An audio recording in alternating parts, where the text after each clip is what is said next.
नमस्कार मित्रांनो, जय महाराष्ट्र। महाराष्ट्र राज्याच्या राजकारणातून अत्यंत दुःखद बातमी जाणून घेऊयात सविस्तर अपडेट। तत्पूर्वी चॅनलला नवीन असताल तर चॅनलला सबस्क्राइब करा आणि बेल आयकॉन नक्की प्रेस करा। महाराष्ट्राचे बडे नेते शरद पवार यांच्यावर कोसळला दुःखाचा डोंगर। यंदा पवार कुटुंबाची दिवाळी नाही, जाणून घेऊयात पूर्ण अपडेट।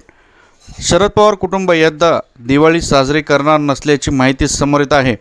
बारामतीमध्ये यंदा पवार कुटुंबियांचा दिवाळी पाडवा साजरा होणार नाही आहे। शरद पवार आणि संपूर्ण कुटुंबियांकडे यंदा दिवाळी साजरी केली जाणार नसल्याची माहिती समोर येत आहे। प्रतापराव पवार यांच्या पत्नीचं निधन झाल्यामुळे पवार कुटुंबियांनी दिवाळी साजरी न करण्याचा निर्णय घेतल्याचे समजत आहे, अशा प्रकारची माहिती आहे। मित्रांनो, आपण देखील कमेंटमध्ये त्यांना श्रद्धांजली अर्पित करू शकता। या क्षणाची सर्वात मोठी बातमी म्हणजे शरद पवार कुटुंबांची यावर्षी दिवाळी साजरी होणार नाहीये, अशा प्रकारची माहिती आहे। लेटेस्ट अपडेटसाठी सर्वप्रथम चॅनलला सबस्क्राइब करा। परत भेटूयात नवीन अपडेटसोबत। जय महाराष्ट्र।